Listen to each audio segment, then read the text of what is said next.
Good morning, guys. This is Matt in the Man Cave with my beautiful wife, Tracey, from Esther 414 Ministry. Tracey, do you have coffee or the promise of coffee?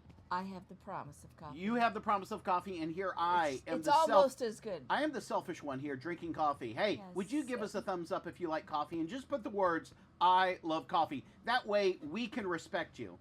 I meet people all the time that don't like coffee. I hate to say it, no respect here for you. Well, now, I am not judgmental because for a long time I didn't drink coffee. But there are tea drinkers out there, too. No. Let's get off the whole tea drinking thing. That's terrible. That really is terrible. It just zaps, waking up, sipping on I got to get those thoughts out of my mind. Hey, today we are going to be in the book of Nehemiah.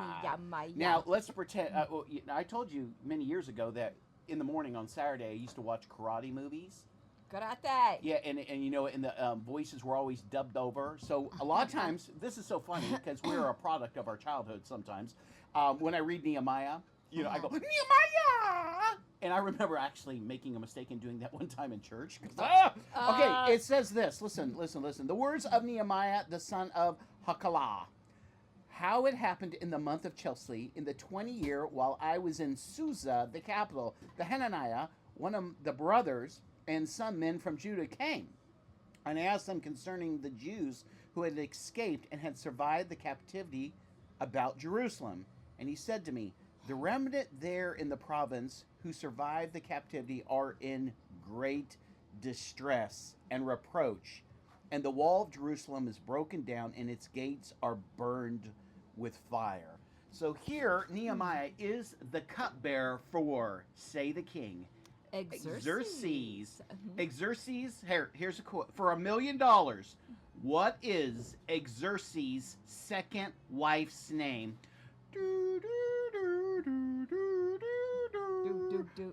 Okay, do you guys know? Okay, Esther. Okay, Esther's Jewish name? Hadassah. Okay, hey, if you got that, put in the comments, Matt, I got it right. When can I receive my $1 million? And here's the thing, I will ship you off a virtual IOU after the rapture. But it's good. It literally is good for $1 million. So we know that the captivity happened. We know that Babylon, directed by God Almighty,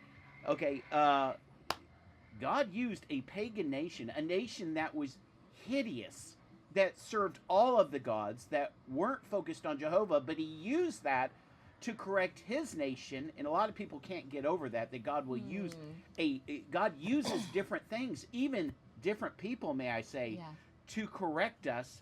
Because I would think, God's going to send a Christian to correct me. Sometimes God uses the world.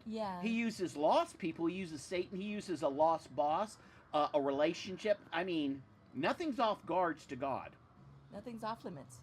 When I say off guard? Off guards. Oh, you can tell I haven't sipped the coffee yet. Yeah, I can hear my But here, let's get off the old judgment thing, because we lose people when we start talking about judgment. Honestly, I can read the statistics. They start dropping off. You start talking about judgment, they're like flies. Where are you going with this? They're like flies. Say it again. Where are you going with this?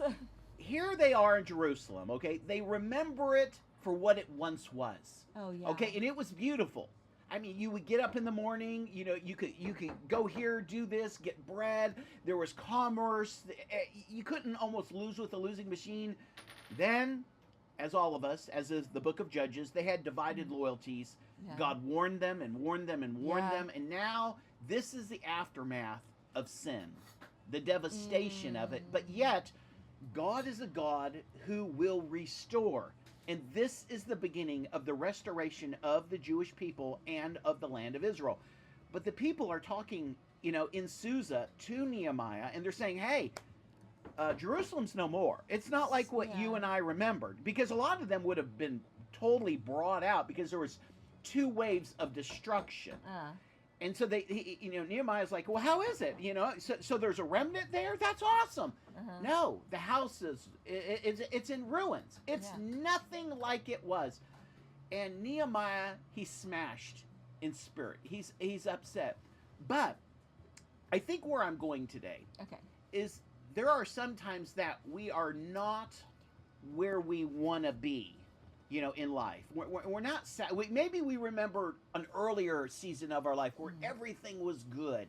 and we maybe had that great job, and we just had that brand new car, and we had this wonderful relationship, and now we find ourselves in a place where it's not that season. I got it. Okay, I've been trying to hold back, but I can't. Okay, I don't cannot hold stop. back. Okay, so You know, because it is Matt and Tracey mornings. Well, you were doing a lot of talking. Okay, you know, okay. We're trying to I'm keep gonna this- just sip coffee. We're trying to keep it short, but let me tell you. Okay, there are times when yeah, that's him sipping his coffee. There are times when. There are times in our lives when some people like ourselves, we've moved around a lot. Yeah. Or we've been different Or places. people in the military. Yeah. We tip off our hats to, but they Yes. move around a lot. Yeah. But what I was going to say is that there are certain places that we really, really liked. And, yeah. And a lot of times when things are going bad or whatever, we want to go back to that place, whether it's To that place, to that season. Yeah, whether it's mentally or physically. You want to tell the story of Roy? I'm not done yet. Go. Sorry. Sorry. Ooh, But where I are was the gonna pants? I was going to say there have been many times That's a joke. where we lived in a place and we went back and it was Nothing. like, and actually I can think of this town that we're in. I grew up here and then we left it for a long time. Yeah, yeah. Came back. Tracy and went to high school here. Yeah, and it looked nothing like it was. I mean, people used to come to this town for fun. There was all sorts of fun things to do here. It was kind of booming. I come back, it's like a ghost town almost. Yeah, it's I mean, nothing it's like it nothing. once was. Especially the square. Tracy was describing. I just did a video on that, yeah. And I was going around the square on my skateboard, and so many of the stores were closed. But back when you were in high school, all the stores were open. There was a movie theater down there. There was, Yeah. also the post office was down there. That's all moved out. There's Everything nothing. has changed. It's all changed. And then, but my story of Roy Wortherly was my pastor for many, many years. And Roy was in this wonderful church. I've always loved this story. He's in this wonderful church. He loves the town. He's there for like 5-6 years. It's in Arizona. He has a house. He has family. I mean, just everything in his life was good. It was. He told me it was the best time of his life. Like that pinnacle time. Pinnacle time. And then, you know, kind of like Philip, you know, remember the story of Philip where he's in this great ministry and God calls him out. Yeah. And he argues with God. Roy, not Philip. Philip said, yes, sir, I'll do it. And meets the eunuch on the road. But Roy says, you know, Lord, are you sure? I'm really happy here. Yeah. You know, this is what I'd be content staying here all my life. Yeah. This is it. You know, hang my hat here forever. Yeah. And God moves him on to a desert town. When I mean desert, I mean Dairy Queen and one stoplight, and he's stuck there for like what seems forever. And he's like, Lord, I have 5 people that came Sunday to church. I had, you know, like 1,000 people at my last church. Why am I here? What are you doing to me? And I'll tell you the story. He was there 5 years at this, I hate to say crappy town, but where God had him. Yeah. And he just didn't understand. And there was this one guy, and he was always witnessing to him. And it was a farmer, and the guy was always cussing him out. You guys are you preachers are hypocrites. You're just trying to get in my wallet. Is your first sermon when I come to church going to be about tithing? You guys. I mean, but one day, you know, Roy just takes a vacation. He just says, I've had it with this freaking town. I'm about to quit, you know, throw the towel in on ministry altogether. And he goes for a week's vacation. When he comes back, the ornery farmer, someone led him to the Lord. Yeah, he got and there saved. had been a transformation, meaning the guy apologizes to Roy and says, man, you know, I was blinded. You know, I didn't see. And then finally God says, okay, you can move now. And this is But no, I haven't told the story. But Roy decides, you know what? Good. I'm leaving this town and I'm going back to Arizona. I'm going back to the happy town. Yeah. I'm packing the truck. And he says, you know what? His wife's name was Vivian. Maybe we need to go visit, find a house. Yeah. And so they fly there and they look around. And the week that they're there in this town, now it's only been like 5-6 years, everything had changed. The church had changed. The people had changed. People had left the town. And he said it was nothing like it was. Yeah. Go ahead. Oh, and I was going to say the story about why Roy was there is the perfect example of the lost sheep. God will go after the one. The one person. He'll use whatever it takes to go after that one person. Man, I wish I could find out who the lost sheep here is in this town with me, because I long to go to Tennessee. I long to live in the mountains somehow, some way. We love the mountains, yeah. But here the people are in our story, and they're frustrated. Some of them are, they've been how long in Babylon? 70 years, because that's what was written by Jeremiah. That's the length of time that God had decided. See, a lot of people don't realize this, that God decides in judgment or correction or in the classroom, the length of time in the classroom. He decided it's going to be 70 years that I'm going to keep my people in Babylon. That's a long time, because you are incorporating their practices. And there was just a small remnant that ended up coming back. But when they came back, it was nothing like it once was.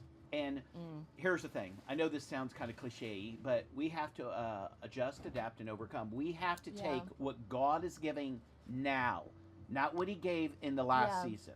Because I can really think of some great seasons that I have in my life. And this season is a whole lot more tough. I know it's tough for a lot of people. We'll look back on life and we'll think about this season or this job or this relationship or this place or this vacation. And that's okay, because those are Ebenezer's. Those are great things. And we praise God for those seasons. But God's doing something new in this season. Yeah. And we have to be grateful and thankful in this season and make the best of it.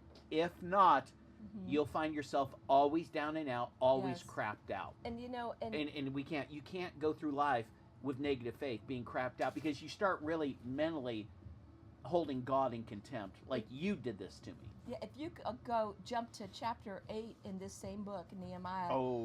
Verse 10, I believe it is. It's the joy of the Lord is my strength. And what is it? Chapter 8, Chapter 8, I think it's verse 10. Verse 10. He said to them, "Go eat the fat, drink the sweet, and send portions to him who has nothing. Prepare, for this day is holy to our God. Do not be grieved, for the joy of the Lord is your strength." God's telling them, because they've had a breakthrough. Yeah. The wall is built now. Yeah. And we're not going there in this story or in this devotion. The wall is totally built in the face of opposition, in the face of naysayers. And the people who were trying to actually hurt them as they built the wall, the Sanballat, the Tobias, the prophet Asmodeus, and a lot of these other prophets for hire were trying to stop Nehemiah, because he ends up going there by permission of Xerxes and Esther, and they're trying to make the town a town again. Yeah, and so many times we're depending upon circumstances for our joy, for our happiness, for things. But we have to depend upon the Lord. Yeah. We have to look to Him. And there's always something good about wherever you're at. Yeah. Sometimes it's a little hard to find those things. But you got to find it. You have to look to the Lord. Because each season is a classroom. People don't understand that. And the one constant in every season is what you can bring with you. Yeah. What do I bring with me? I bring the Lord with me. Yeah. Life is mountaintops. Life is valleys. Yeah. And life is the climb up of Everest, There's a point in Camp 4 of Mount Everest where they call it the death zone, because the air is so thin and it takes months to climatize. It's not like you can just show up to Everest and climb the mountain, because your body has to climatize to that mountain. In the season, we sometimes are climatizing to that season, to that new job, to what God has allowed in our life, but we're not climatizing well. We don't like it. Right. We're fighting it. Now, we want to just get dropped into zone 4. Like even Bear Grylls. Tracey and I do Bear Grylls devotions every morning. Bear Grylls went to Everest, and he says, "I was on that mountain for 3 months." And you're like, "Well, that's a long time to climb the mountain." No. He had to get his body adjusted to the altitude, because you can blow out your cells, blow out your retinas. I mean, people are literally, and it's so bad up in the death zone at 26,000 feet and above, that where you die, you stay. They don't drag you down, because no one has the strength. You're even on oxygen, you don't have the strength.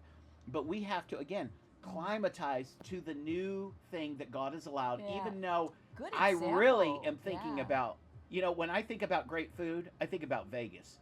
Vegas Oh. had great food. Yeah, I mean, they did. none of my kids will ever argue that Vegas had all of these restaurants and all of these Yeah. buffets. And again, you know what's funny is I just saw a video yesterday that all that's changed. Buffets are now $100. Stupid. And you can buy yeah. a bottle of water in the casino for $26. And we're not gamblers, but we used to go to the casinos for food. Well, some of the best buffets. So, were and there, they're yeah. saying in the headline was Vegas, old Vegas is gone. So if I was to Yeah. go back and think, well, you know, I'm gonna go back to Vegas, Yeah. that season is gone. Yeah. So many people are getting evicted out of their house because the economy smashed there. Tourism is down, and nobody can afford the overpriced houses anymore. Coffee that they paid for. Yeah, and their water source is almost gone. Lake too. Mead and Lake Yeah. Powell. Lake Powell is in Arizona. Lake Yeah. Mead is in Nevada, and that's Yeah. where they draw. Everyone's sucking down the Colorado before it gets to those two big lakes, Yeah. and it's eventually going to be ghost towns. You watch, because Yeah. in again, this You is have why to it have pays water. to understand the Bible. In Revelation, it says there's a shortage in the end days. And it's a judgment of water, drinkable water. Whether that's an Elijah thing with the two prophets saying don't rain or what. But we say all that to say this. Wherever God has you, climatize Yeah. to that season. Glean the things that God Yeah. wants you to learn. glean, to Yeah. learn, okay? Yeah. Make the best of it. Keep a positive output and outlook, and eventually you will move to the next season, maybe the next town, maybe the next career, the next And relationship. sometimes it's also not just learning; it's impacting. Yeah. It's who does the Lord What want you because to it was impact? easy for me to impact people back at some of the churches. I mean, Yeah. I could really see the difference, but now I can't see the benefits sometimes of the labor that goes into it. But, you know, when people are coming forward on a Sunday morning and giving Yeah. their life and they're crying before God, you realize there was a movement of the Lord. It's not me, Yeah. it's God. But sometimes we don't see all the things that we're doing. I have a person, again, in the man cave, and he supports this channel, and he donates so much of his time to the church. He just sent me a dog the other day, and he said, hey, if you drive up here, I can get this dog for you. He just came in. Sent I'm a like, picture- a he picture sent a of the picture dog. of this dog, and I was Yeah. like, oh, I love that dog. It was like a hound dog. And I said, Tracy, can I get this dog? And she goes, "Arr!" because he's going to howl. And where we're at, you can't have a howling dog. No, and we have two cats. And they But wouldn't you know what I'm appreciate saying? it, so. I wonder if sometimes all the things that he's doing, if he gets, you know, the appreciation. Oh yeah. If he wonders, is It matter? Yeah, does it what matter? I'm doing Am I is it making an matter? impact? Friends, Is you have to anybody realize getting anything God from sees it? everything that you're doing. Yeah. Keep a positive outlook. Well, let me give you a Keep- quick example yeah. too. When we were at Bible College at Clear Creek, we used to do cookies and different things like that, and my husband would go and help people move or whatever. Yeah. And we went to a church probably, 5-6 years later. Yeah, something like that. And this person came up and they were saying, "That's you. I'm a pastor at this church."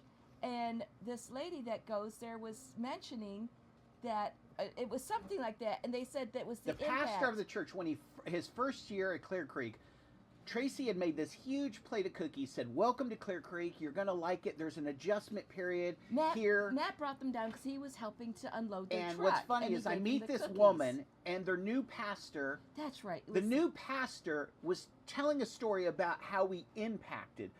But I really never talked to this guy ever again after that. Yeah. But we impacted him so greatly because he was so frustrated. He came from a 6-figure income. Oh, that's right. A And he beautiful had- house and a pool. Yeah, he had all of these different things, a pool, and God called him in the ministry. And where we went to school is not glamorous, okay? No, but yeah. when the cookies came, because they were about to pack it up and leave because the wife's having a mental breakdown. She's absolutely having a breakdown. I really got to drink coffee. I'm so Yeah. tired. Guys, it's dark outside right now. That's how early it is. So, guys, we love you. Remember, make the best of things. Yeah, your life will impact others like you couldn't even imagine. And Yeah. eventually you're going to see the impact that your life has made, and make the best of where you are right now. Yeah. Where you are right now isn't forever. Yeah. And sometimes we It's want for it a to be season. forever. You know, sometimes we never want to leave the season. Sometimes we want to leave the season. Yeah. And sometimes we're just stuck in the season. Yeah, but we got to go with the Lord. Go with the Lord. Love you guys. Bye. Peace.